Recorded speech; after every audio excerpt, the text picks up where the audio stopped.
ulit, good morning ulit, no? True Vine Baptist Church. Okay. Nakikita nyo dito, last week po kasi, kaya pinasa ko po ulit dito yung Matthew chapter 27, verse 54. So, supposedly, verse 55 na lang po tayo magsisimula. Pero kasi, nakaligtaan ko po. Nung ito po yung kwento po kung ano nangyari nung namatay si Jesus. Okay? Nung namatay si Jesus, ang daming mga milagro nangyari. Okay? At yung mga milagro na yon, nung nagkaroon po ng earthquake at nahati po yung bato at nabuhay na magmuli si Jesus at pati yung mga kasamahan niya doon na mga santo doon po sa loob ng kanyang libingan ay nabuhay na magmuli ulit. Okay? Kaya sinabi ng centurion, tunay, ito ang anak ng Diyos. Okay? Sabi nga, was. Kasi pag sinabing was, namatay na eh. Kasi di pa siya nabubuhay na magmuli. Anak talaga ito ng Diyos. Iisa ito ng Diyos. Kasi nabuhay na magmuli. So, yun po yung sinabi ng mga centurion. Sila po ay naniwala na anak siya ng Diyos. Pero hindi ko alam kung sila ay naligtas. Kasi naniniwala rin po yung mga demonyo sa Panginoon. Nanginginig pa nga sila eh. Pero wala silang pananampalataya. Hindi nila natanggap na si Kristo po ay Panginoon. Tingin dito ha. Okay? Yun po ang problema. Ngayon po, medyo i-rewind natin bago po nagkaroon ng earthquake, ay inilibing muna si Yesu Kristo. Diba? Ano yung mga nangyayari? Dun po tayo magsisimula sa verse 55. At kung maaari po, ang gusto ko i-title po dito, Faith in the Time of Perils. No? Faith in the Time of Perils. Kasi ibig sabihin, perilous times, ibig sabihin, delikadong oras. Kasi si Jesus po, siya po ang founder ng simbahan. Amen? Wala po tayo ibang founder, hindi po si pastor. Si Jesus po ang founder ng simbahan po natin. Amen? Siya po yung founder ng Christianity. Diba? Hindi ba kayo masaya ang founder natin ay Diyos? Diba? Siya ay tao, siya ay Diyos. Nauna siya naging Diyos, pero naging tao rin siya para sa atin. So, yung founder natin ay si Jesus. At nakakatuwa po yan. Pero dito po, una-una po ang nangyari pag binasa po natin yung verse 55. And many women were there, beholding afar off, which followed Jesus from Galilee, ministering unto him. Sino ba dito? Mga kababaihan. Tandaan po natin ng mga panahon po na ito, yung mga Hudyo po, ang tingin po nila sa mga babae ay mahina o second-class citizen.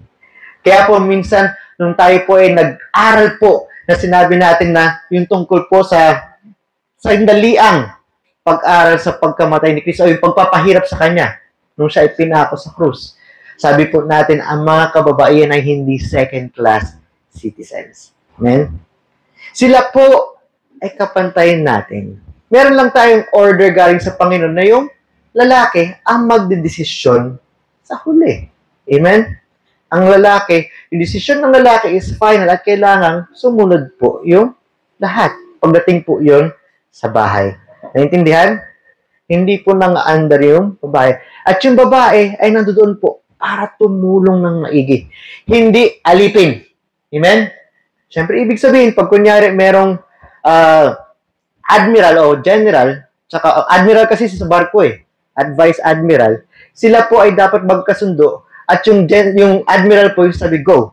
Kasi pag hindi sila magkasundo, minsan hindi pwede mag-go yung kanilang mga desisyon. Lalo na kunyari maglalanch sila ng nuclear missile. Go ba to o hindi? Diba? Tama ba to ayon sa rules of engagement o hindi? Tayo, titingnan natin muna ito sa Biblia, tama ba to o hindi? So yung mag-asawa, mag-decision dyan, mag-uusap yan. Pero yung final decision, yung lalaki magsasabi niyan. Amen? At dapat sumunod yung buong pamilya. Ganun. And ganun din. So, dito po, hindi second-class citizen. Pero tingnan nyo yung mga Hudyo noon, tinitingnan nila yung babae. Mahinang nilalang. No? Mahinang nilalang ka ba? Diba, meron tayo mga, dahil mahilig kayo sa Ghost Fighter, yung mga iba dyan, mahilig sa anime, mahinang nilalang. Kailangan ko nang pumunta sa mundo ng halimaw. Huwag naman, gano'n. Dahil mahina daw nila ng mga tao. Hindi. Kailangan natin pumunta sa mundo ng Diyos. Doon sa kaharian ng Diyos. Amen? Okay. Sabi ka dito. Ba? And many women, maraming kababaihan, were there. And doon sila beholding afar off. Di sila medyo malayo-layo, which followed Jesus. Sila po yung mga tagasunod ni Jesus mula sa Galilee. Nasaan na yung mga apostol ni Jesus? Sana yung mga kalalakihang disipulo ni Jesus? Sana si Pedro na ubod ng tapang? Sana ibang mga apostol? Saan si Juan? Puro babae ito. At yung tatlong babae ang sinabi dito, sa mga kababaihan dito, nasabi si Mary Magdalena, si Mary, ang nanay ni James, at ni Joseph, at Mary, at isa pa, isang mother ni Zebedee. Sino yung mother ni Zebedee? Ay, sino yung mga anak ni Zebedee? Si James, tsaka si John. Diba? Ito pong mother ni James and Joseph, ito po ay pinsan. Ito si James and Joseph, sabi nila, ito yung pinsan ni Jesus. Iba naman sabi, ito yung mga kapatid ni Jesus. Okay? So, medyo magulo yan. Pagdating sa mga theologian. Basta, galing sa Biblia, ito si James and John. Hindi ito si Mother Mary. Pero kasama dito rin dito yung nanay ni Jesus. Amen? Kasi pag binasa niyo mamaya, sa verse 61, kung hindi dahil nagkakamali, sabi dito, and there was Mary Magdalene, the other Mary, sitting over against the sepulchre. Okay? Yung mga bagay po na yan. So, iniisip natin yung kababaihan, mahina. Pero sino yung nagstay doon sa pagkamatay ni Kristo? Mga kababaihan. Minsan tayo napakayabang natin, di ba? Bilang isang Kristiyano, ang yayabang natin. Pero pagdating sa paggawa ng tama, nasaan yung Kristiyano? Kung sino pa yung hindi Kristiyano, sila pa yung gumagawa ng tama. Bakit ganun? Dapat hindi tayo ganun. Nakakaya naman tayo. Kasi alam natin kung ano yung nakasulat sa Biblia.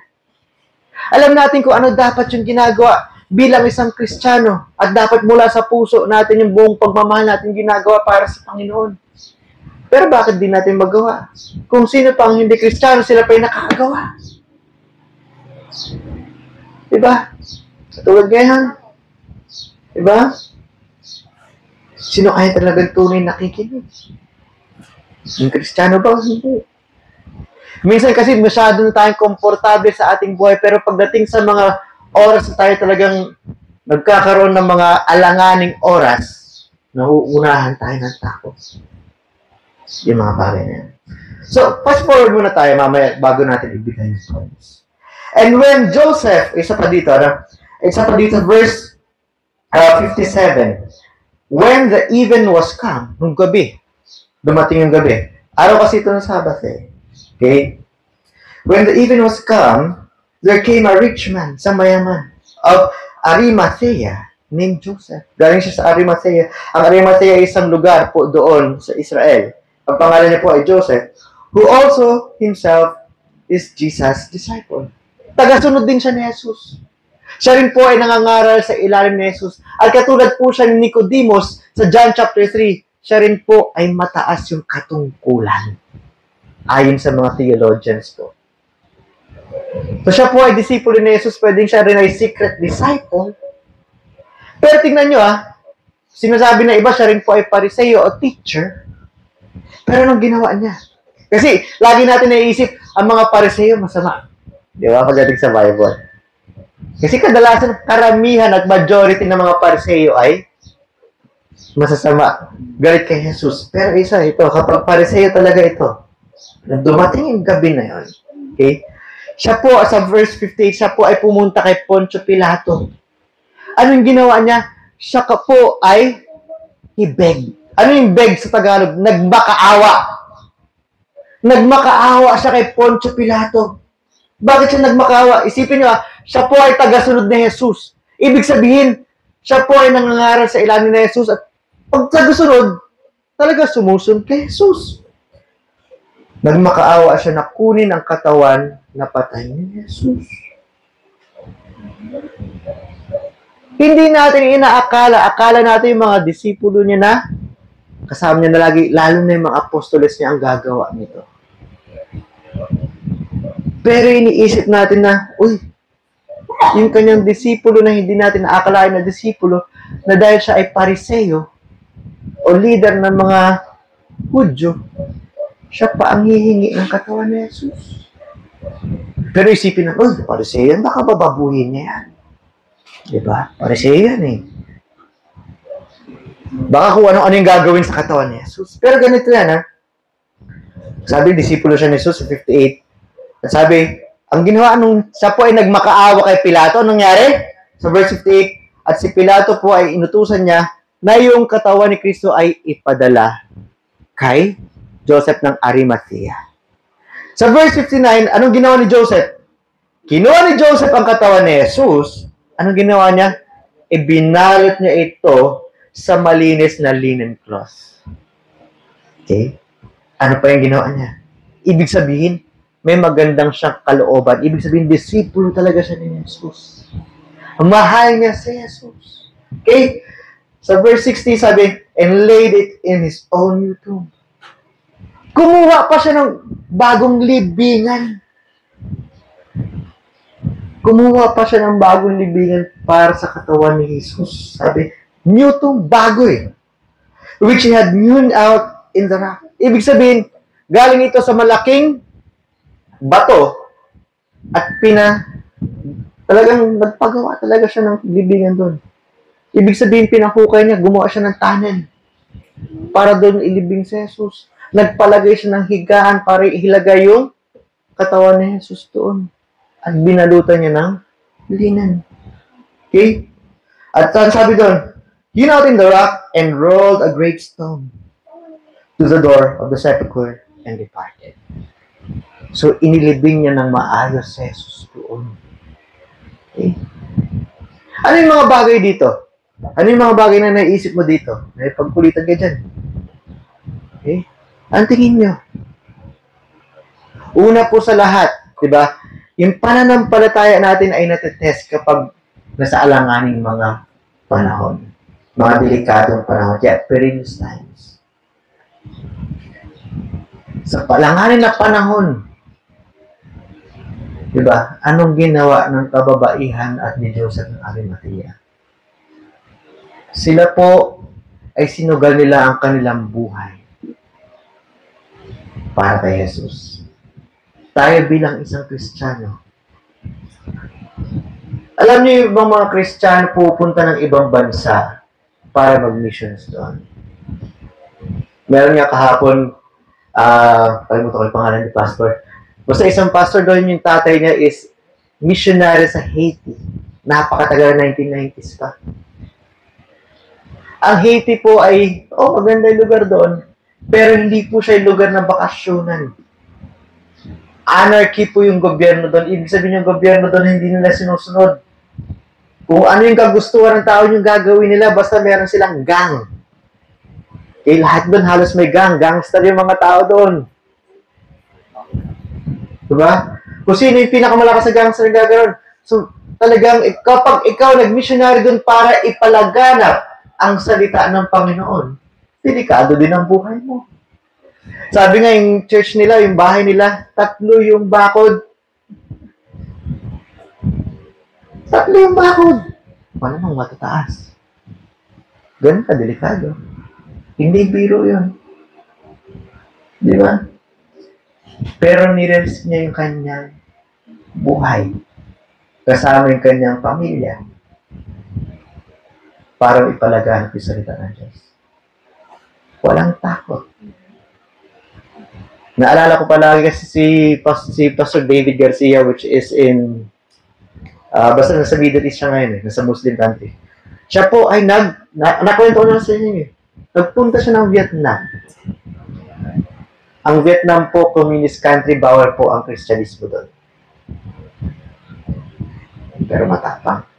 May Christian school pa siya doon. Kasama pamilya niya. Ni-raid na ilang beses. Pabalik-balik doon. Ngayon, nakaban na siya sa Vietnam. Kaya napunta sa Muslim country siya ngayon. Sipin mo, delikado buhay pero natutuon pa rin.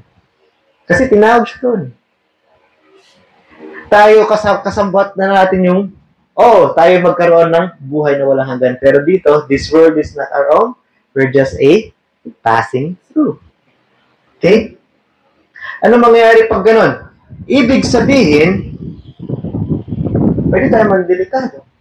Blessing lang dito sa Pilipinas, hindi tayo ganun ka-oppressed bilang isang mga Kristiyano. Hindi tayo ginigipit pagdating dito sa Pilipinas. Pero, paano pag dumating yung oras na kailangan natin magpalaganap ng salita ng Diyos? Kailangan natin palaganap. Kaya hiyang-hiya dapat tayo pag tayo ay hindi natin kaya ibigay o sa pamuhay yung salita ng Diyos sa ating sarili. Kahit magaya man lang tayo na po, oy, sama ka sa church. Diba? Blessed yung mga taong kayang-kaya sa pamuhay yung ugali nila ayon sa salita ng Diyos. Kahit ito ay kabaliktaran ng kagustuhan ng mundo. Lalo na pag ikaw po ay pinapalaganap mo yung salita ng Diyos. Dapat din natin kinakaya yan. Kaya nga sinasabi ko, kung sino pa minsan na nagsasabi siya ang Kristiyano, siya pa yung hindi kayang gawin yan. Okay? Si Jacob, hindi pa Kristiyano yan dati. Pero sino kasama ko mag-soul win? Ito lagi. Si Mang Jaime. Pero si Jacob yung talaga, pastor, sama ako. Nakita niya, minsan nakakaya na yung ginagawa ko eh. Pero doon pa rin siya. Kasi tinatawanan na ako eh. Diba? Pero si Jacob, hindi yan nahihiya. Sinasama, pastor, tinatawa ko, okay lang yan, sabi ko. Basta mapamigay natin yung salita ng Diyos. Yun ang importante. Di pa siya Kristiyano nun. Kung ako Kristiyano na siya, sabi niya Kristiyano na siya. Diba? Wala, saan tayo? Ba't di natin magawa yun? Ba't hindi kayo makasama? Kahit oras na meron kayong bakante nun. Nahiya kayo? Diba?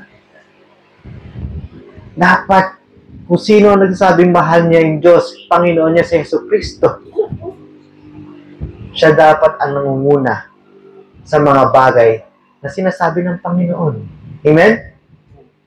Nire-risk niya. Nire-risk niya yung hiya. At tayo, sana hindi mangyari sa inyo, sa atin, I pray for that one, na mandelikado tayo dahil tayo ay Kristiyano. Sana hindi mangyari din sa atin. Amen? Pero kung dumating man yung araw, talagang kayo ay kumapit sa pananampalataya. Kasi itong lugar na ito, temporary lang ito. May buhay tayo walang hanggan kasama ng Panginoon natin si Jesus. Amen? Amen. Okay? Yun yung pinaka-hope natin. Kung si Jesus ay talagang mga panahon na ito, nakita natin, siya ay kinawawag sa krus, paano pa tayo mga alipin niya? Diba? Mas lalo pa tayo. Kung yung ating pinaka-leader ay gano'n, paano yung mga alipin niya? Pwedeng gawin din sa atin yun. Amen? So they risk. Secondly, they're bold enough. Matapang sila. Yung tapang sa tamang lugar. Kasi iba dito, matatapang lang. Matapang gumawa ng kasalanan. Diba? Pero gumawa ng tama para sa mata ng Diyos, takot! Huwag ganun. Huwag tayong ganun. Kaya nga, nagkataon lang, yung, sabi ko ano yung magandang i-share natin sa ating page. Diba? Sabi ko, pumapasok lagi sa isip ko, trust in the Lord with all thine heart and lean not unto thine own understanding. In all thy ways, acknowledge Him, and He shall direct thy paths. Kasi sa ating isip, kasi kapag ginawa ko to, tatawanan ako, mapapahiya ako. Pero dapat sabi ng Panginoon, tayo ay magtiwala sa Kanya. Kasi dalawa yun, di ba? Pag nagtiwala tayo sa Kanya, first condition yun. Saan tayo magtitiwala? Sa Panginoon. Una, tiwala. Trust in the Lord with all thine heart. Dapat buong pagmamahal natin magtiwala sa Panginoon. Ngayon, sinabi ng Panginoon, dapat tayo magpalaganap ng salita ng Diyos. Yung ebanghelyo lang. Ano yung ebanghelyo? Na si Kristo ay namatay para sa kasalanan ng mga mananampalataya. Inilibing at nabuhay na mabuli. Kaya gusto natin manampalataya din yung mga tao na sila po ay manampalataya si Yesu Kristo ang kanilang Panginoon din. Hindi lang tayo. At i-explain natin na dapat sila yung magsisihan nila yung kasalanan nila at talagang ibig sabihin ng Panginoon. Hindi ako nahihiya o nangangamba na, ay baka hindi man masyadong matindi naman, pastor, sabihin dapat sila yung magpakaalipin. Ay naman talaga yung totoo eh. Pag Panginoon mo isang tao, ikaw ay alipin niya. Hindi maniniwala yan. Magtiwala tayo sa Panginoon. Hindi dapat technique natin. Sa Panginoon tayo nakatingin. Ano yun? Di dapat magtiwala sa Panginoon at ng buong pagmamahal. Ano yung third? Third, di ba? In all thy ways, acknowledge Him. Sa lahat ng bagay, siyempre nagtiwala tayo. Pag tayo nagtagumpay doon, salamat sa Diyos. Di ba? Hindi ako yun. Pag tama yung ginawa natin, hindi ako yun. Dahil lamang sa Diyos nagawa ko po ito. Salamat sa Diyos. At pag nagawa natin yung tatlong yun, siya po ang magdidirekta sa ating buhay. Kasi alam niya, masunurin tayo. Alam niya, nagtitiwala tayo sa Kanya. Alam niya, nananampalataya talaga tayo sa Kanya. Ganon si Mary at saka si Joseph dito. Sila, yung mga kababaihan dito at si Joseph na Arimathea, na isang Pariseo na sinasabi nila. Kahit alam nilang delikado, sila ay matapang na gawin ang tama para sa Panginoon. Kasi, sa bakit ko sinabing perilous o alanganing oras ito, kakamatay lang ng founder natin nun. Pag nalaman na ikaw ay talagang sunod-sunuran niya, disipulo niya, mapapahama ka rin. Mamarkahan ka ng mga tao ito, tagasunod to, markahan natin yan. At pag magkaroon ng pagkakataon, torturing din natin at patayin natin yan. Pero hindi. Kung sino pa yung kababaihan na sinasabi ng mahina, yung parang second class sa nila, yun pa yung nanguna na isa. Diba? Sila pa yung matapang na nag-antay. At nagbantay sa katawan ni Jesus. At yung isa pang hindi inaasahan, isang Pariseo o leader ng mga Hudyo na mayaman. Kasi di ba, mas madali pang sabi ni Jesus na maligtas ang isang mahirap o ang isang mahirap kaysa sa isang mayaman. Tama ba? Mas madali pang pumasok ang kamelyo sa butas ng karaim kaysa sa maligtas ang isang mayaman, manampalatayang mayaman. Pero mayaman ito. Paano ko nasabi na mayaman si Joseph Arimathea? Bago linen, nagpagawa pa. Okay? Mga bagay na yung mga pag-usapan. Pero may kita nyo po dito, meron silang tapak kasi may pananampalataya sila. Amen? Yung pananampalataya natin is the faith from God, di ba? Faith from Jesus Christ. Di ba? I am crucified with Christ, nevertheless, I will, not but I, Tim, ano ba yun? Who liveth? Ano ba yung verse na yun? I am crucified with Christ. Naalala mo yun, Joraline? Anong verse yun? Colossians? Wala. Kinakanta natin yun eh. Diba? Nevertheless, I will, not but I, but Christ. Galatians 2:20. Tingnan niyo, Galatians 2:20. Galatians 2:20. Si Pablo po yung nagsulat nito sa mga Galatians. I am crucified with Christ, nevertheless I live, yet not I, but Christ liveth in me. And the life which I now live in the flesh, I live by the faith of the Son of God, who loved me and gave Himself for me. Ang ating pananampalataya ay pananampalataya ni Jesus. Okay? At piniperfect natin na gamitin ang pananampalataya na niregalo na ni Jesus para sa atin. Yung pananampalataya ng kababaihan na ito at ni Joseph ng Arimathea ay ginamit nila ng tama.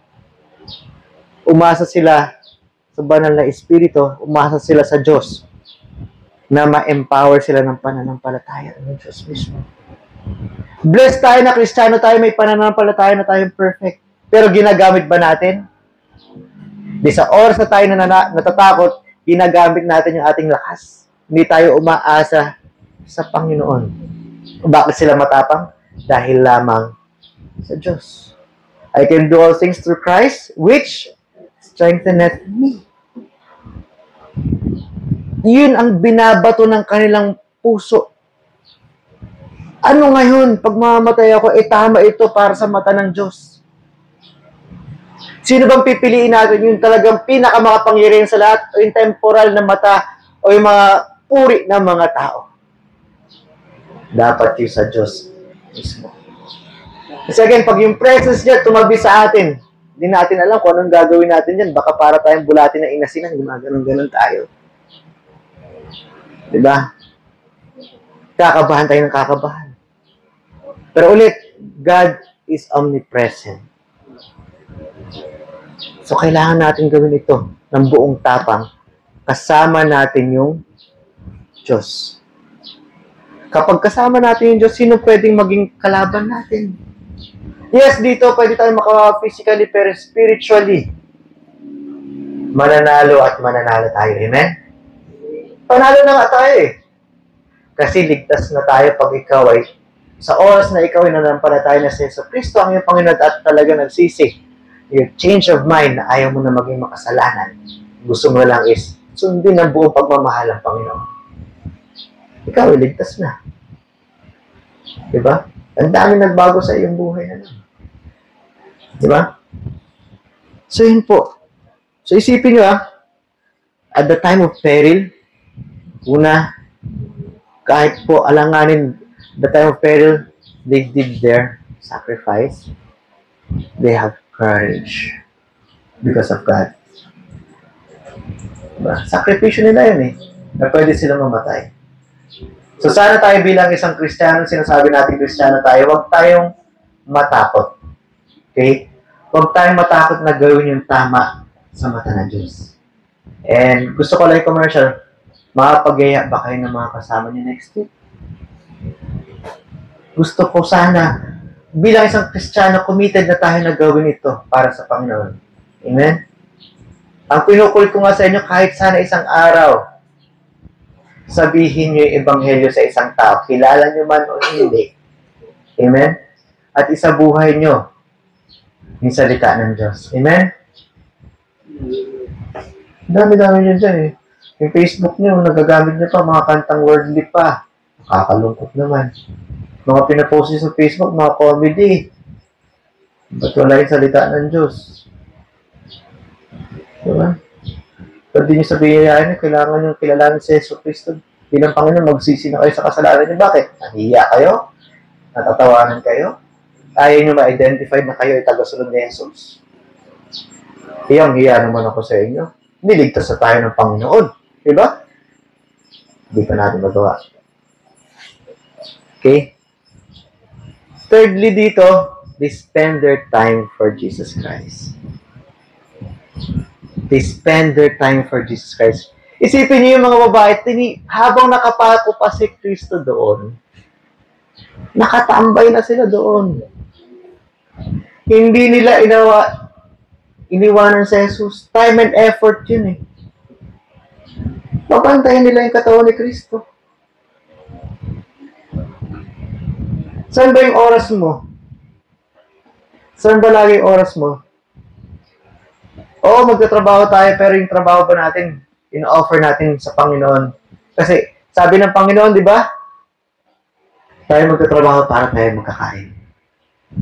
Kung may pamilya ka, ang una-una mong isipin, yung tithes ko, yung commitment ko sa church, yung family ko.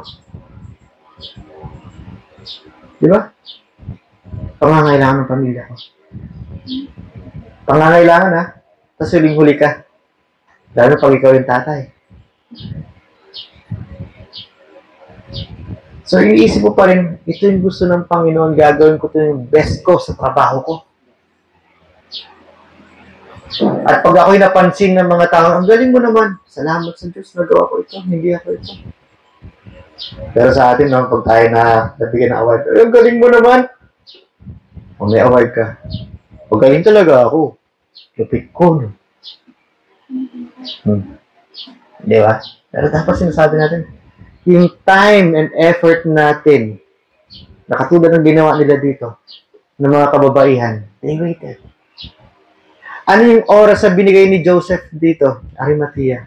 Binigyan niya ng oras yung katawan ni Kristo. Binigyan niya ng oras na magpagawa kagad ng libingan ni Jesus na bago na maganda. Oras niya rin yung naubos doon. Ano yung effort niya doon? Matindi rin yung effort niya. Diba? Ikaw ba naman may pag-usap ka sa gobernador? Na nag-utos na papatay si Kristo, ay sabihin natin naghugas ng kamay yan si Poncio Pilato, siya pa rin yung pinakamataas doon. Siyempre, mamarkahan siya ng mga tao doon eh. Pero sabi yung effort, yung time and effort na makikipag-usap ako dito, makipagtalastasan ako, magmamakaawa ako, yung effort niya na magmamakaawa para lamang makuha niya yung katawan ni Jesus. Kasi master niya ito eh. Panginoon niya ito eh. Grabe. Kasi mahal niya yung Panginoon at hindi niya sinasabi na kaya niya yun dahil ito. Pero siya yung biniyayaan at alam niya yung kanyang effort at yung kanyang katayuan ay pwede niyang gamitin para sa Panginoon. Tayo, yung oras natin, buti nga nandito kayo, I'm very happy. Yung oras natin, pag oras ng worship, nandoon ba kayo?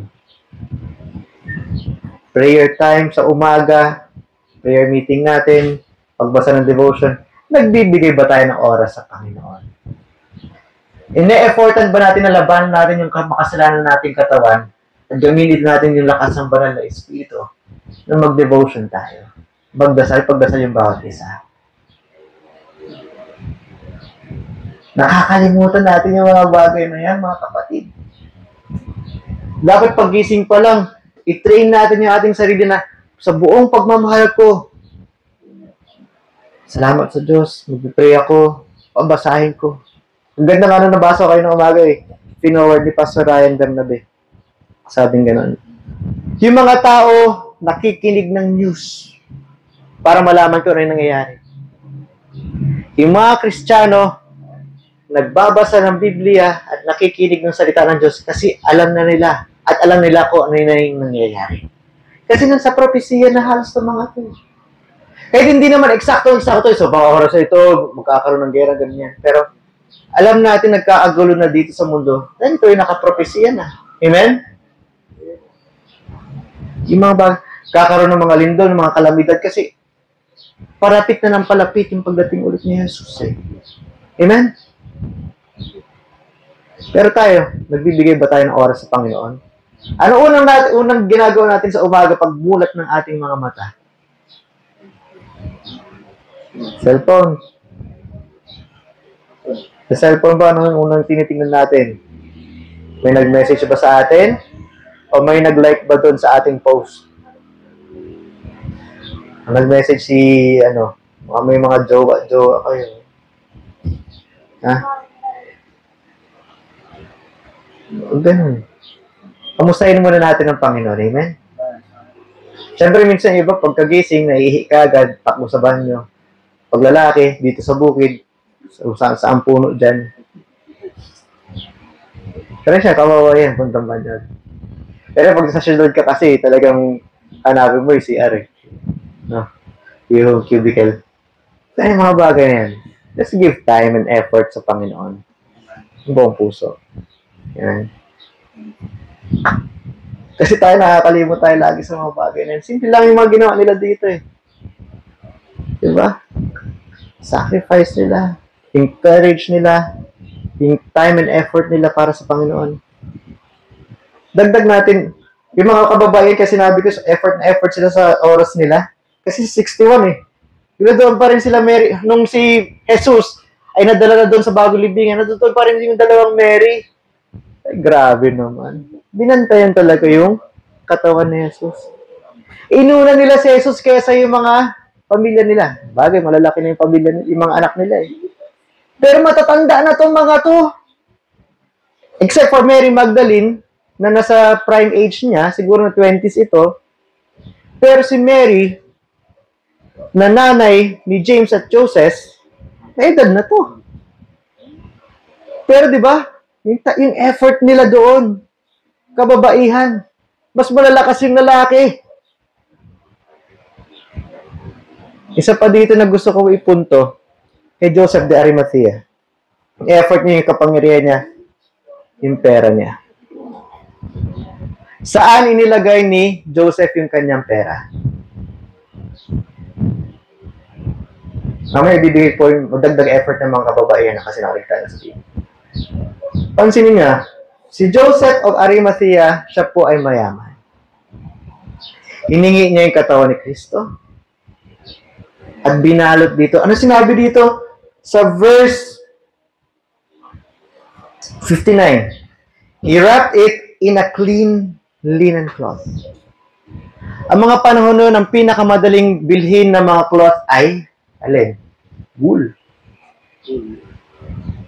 Yung mga galing sa balahibo ng tupa. Ang linen po, mahal yan. Mahal po yan. Pero pa doon, clean pa, bago, mayaman. So, yung unang inisip niya sa kanyang pera, para sa Panginoon.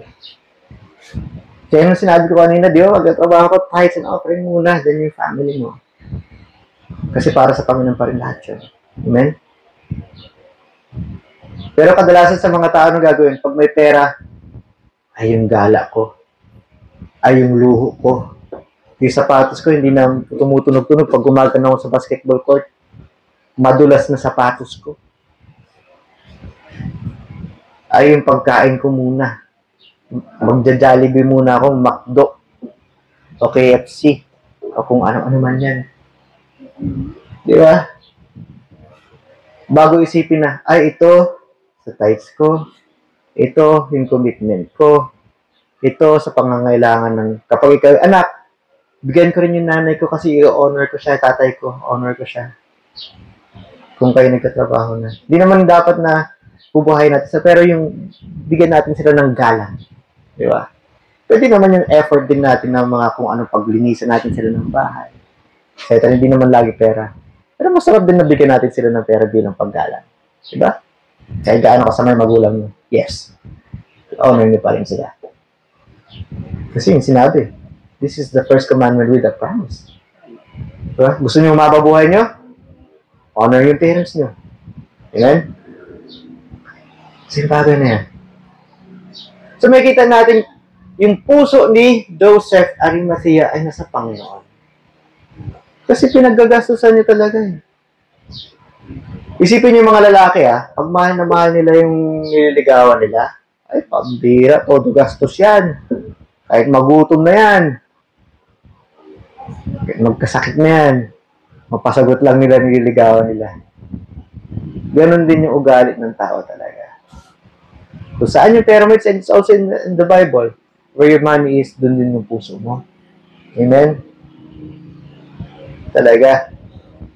Isa pa dito, nagpa-ukit siya, di ba? Sabi sa malaking bato, nagpagawa siya ng bagong bibingan. Ni-rush to. Ibig sabihin, ang dami niyang taong, kukunin para magkaroon ng tunnel. Kasi parang kuweba yun ginawa niya Galing daw sa bato Nagpa-ukit siya. Ibig sabihin, nagpabutas siya ng malaking bato at doon ililibing si Jesus. Lilinisan niya pa yun. Yaman, Grabe.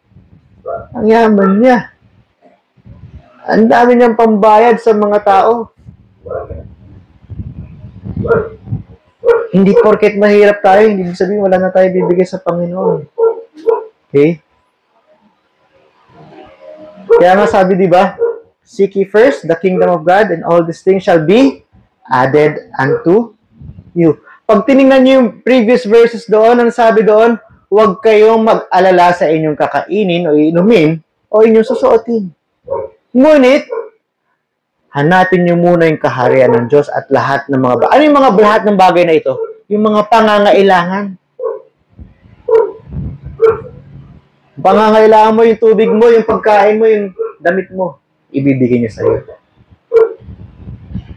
Malay mo, pati bahay, pati pambayad ng bills, ibibigay niyan. Kasi inuuna mo kung ano yung kagustuhan ng Diyos. Hinahanap mo yung ano yung para sa kahiraan ng Diyos muna. Diba? Para sa kaharian ng Diyos, ano yung unang, isa sa mga inuutos sa atin? Ipalaganap yung salita o yung mabuting balita o yung ebanghelyo sa Griego. Nagawa ba natin yan? Ito si Joseph of Arimathea, hindi siya nagdalawang isip. Mayaman yun eh. Alam ba natin na baka ubusin pera niya. Rush, papagawa ng libingan. Sige nga, butasin nyo nga isang tipak ng bundok dyan na talagang puro bato. Gaano katagal ka magmamaso dyan?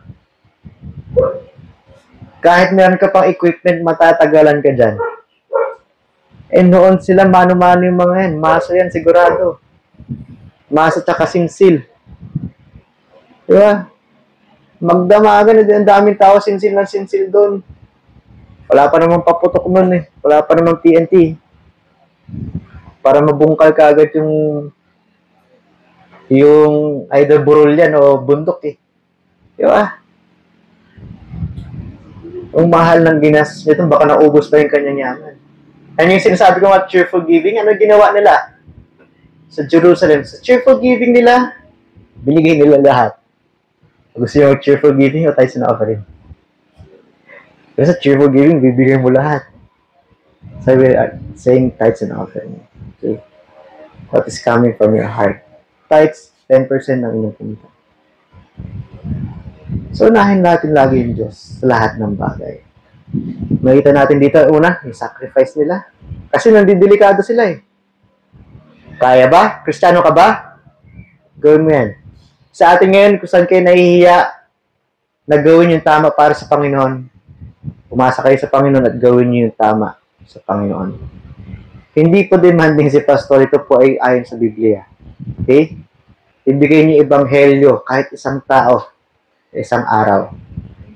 Ay paulit-ulit yan. So, maganda nga pag stranger. Huwag naman sobrang mamaya. Lasing na yung tao. Hindi naman makikinig yan pag lasing. Ano natin mo? Ano mo lang ko. Kaya addict, kaya makita mo dyan. Kasi may nananaksak dyan. Just tell them sa mga tao na alam nyong makikinig. Kahit hindi makikinig, subukan nyo. Diba? Lalo na kalalakihan, amen? Huwag mo sabihin na hindi mo kaya. Hindi mo talaga kaya kasi kaya naman ng Diyos. Amen? Nung sa atin, mag-aaral tayo. Katulad ni Pastor, nag-aaral, pero ang hinihiling ko lagi sa Panginoon, huwag akong umasa sa aking talino at aking lakas, kundi umasa lagi sa banal na Espiritu. Part na rin yun na kailangan ko mag-aral kasi ipapaalala ng banal na Espiritu sa akin yung pinag-aralan ko. Ine-effortan ko yun dahil binibigyan ako ng lakas ng banal na Espiritu, mag-effort ng ituturo po sa inyo. Lahat po ito galing sa Panginoon, hindi po galing sa akin. Amen? Pag may mali, galing sa akin yan. Kaya sana tinitingnan niya. So yun lang mga yun, hindi na po ako nag-acrostic para mas maintindihan ito mga bagay na ito. Sakripisyo, yung tapang ninyo, time and effort ninyo, yung pera ninyo. Yung effort doon na rin yung talents ninyo. Ano yung talento nyo. Diba? Makita nyo dito yung effort. Ano ginawa ng kababaihan? Sabi nila doon, pag tingin ninyo ko sa loop, ano pa yung ginawa nila? Noon sila po ay nag-serve o nag-minister sa Panginoong Jesucristo. Pag tinignan niyo po yan sa Luke chapter 23, no? Sila po ay naglalagay po ng mga ointment, mga herbs, o yung mga pampabango sa katawan ni Kristo para hindi mangamoy kagad yung katawan ni Kristo. Kasi ang katawan ng patay, pagkatapos lang ng ilang oras yan, pag hindi po, kasi dati wala namang formalin eh. So naglalagay sila ng mga mababang halaman, pinapahira na lang isyan para hindi mangamoy, hindi mamantot. Diba? Nakahawak na ba kayo ng patay na tao? I guess yes. Itong magkapatid na to, oo. Sila. Diba? Pag mahal mo, hindi ka matatakot eh. Hindi ka mandidiri. Sila dito yung gustong umawak ng patay na daga na medyo naagas-agas na. So, nandidiri ka ba? Diba? Ayaw. Mga bagay. Kaya effort nila. Grabe rin yung effort ng kababaihan dito. Wala man silang pera, pero they use their talent and their effort for this one. Okay? So, yung tinututok talaga nitong salita ng Panginoon, yung your faith in perilous times. Nasaan talaga nakatutok ang inyong puso? Dapat lagi sa Panginoon. Again, hindi natin magagawa ito hanggat hindi ka paligtas. Kasi nagbago sa ating mga Kristiyano, bakit tayo nagmamahal ng todo sa Panginoon? Kaya if we love Him, we obey Him. Kasi binago yung ating puso ng Panginoon. Siya lang yung nagbabago sa ating puso. Amen? 2 Corinthians 5:17, if any man be in Christ, he is a new creature. Behold, all things has passed away. Behold, all things has become new. Binago niya na rin yung puso natin at binigay niya yung kanyang espiritu na manahan sa bawat isa sa atin. Dahil ito ang templo ng kanyang espiritu. Bawat isang Kristiyano sa atin nandito yung espiritu sa atin. Paano nangyari yun? Diyos siya. Hindi natin malalagay logic ng tao sa Panginoon. Mas higher yung logic ng Panginoon. Amen. So bow heads and pray. Kapag hindi ka paligtas, ba't hindi mo tanggapin si Kristo? Sabihin mo, Lord, at alam mo makasalanan ka. Dahil sa iyong kasalanan, pupunta ka ng impyerno. Masusunog ka doon habang buhay. Hindi pa doon, may mga uod na lumalabas, pasok sa iyong mga butas, sa iyong katawan. At nagtitinitin mo. Kung ayaw mo pumunta doon, dahil yun ang galing the wrath of God. Si Jesus namatay na inilibingan ng buhay sa iyo. Bakit hindi mo siya tanggapin na Panginoon at sa talikuran ang mga kasalanan mo? Kasi yun lang inaantay niya. Maliligtas ka. Sa mga ligtas, pag-pray din natin lagi yung mga taong hindi pa ligtas na tanggapin si Kristo bilang Panginoon. Kasi ang unang-unang humahadlang is pride sa atin, sa mga kasamahan natin. Pray, Lord, naway yung mga hindi pa puligtas, naway mula sa kanilang puso buong pagmamahal, sabihin, Lord, makasalanan ako. Walang makapagpatawad sa akin kundi ikaw. Walang makapaglinis ng aking kasalanan kundi ikaw. Kasi kung hindi lang ikaw, Panginoon, dahil ikaw ang Diyos, ikaw pinakamapangyarihan sa lahat. Ikaw lang na buhay bilang isang tao na walang kasalanan, ay hindi ako maliligtas. Kaya Lord, ayoko na maging makasalanan. Sana yung itong lang dasal. Sana sinasabi nila mula sa kanilang puso o pamamahal na gusto ko nang maging sunod-sunuran sa inyo. Lord, kami mga ligtas, sana ipag-pray namin yung mga hindi paligtas. Palagian na sila maligtas. At kami, maalala namin na kami po ay alipin ninyo. Wala kaming karapatan sa sarili namin, kundi ikaw may karapatan sa buong buo sa amin. Naway, lagi kaming magpaalala sa aming sarili sa pamamagitan ng pagbasa ng inyong salita, pakikinig sa mga sermon na biblikal. At naway, Lord, hindi lang hanggang basa at pakikinig, kundi isa buhay din namin ito at pamahagi namin sa bawat isang mga tao. Maraming salamat po puli, Panginoon, sa araw na ito. Salamat sa paggamit sa akin. At ipinapanalangin namin ito sa ngalan ni Jesus. Amen.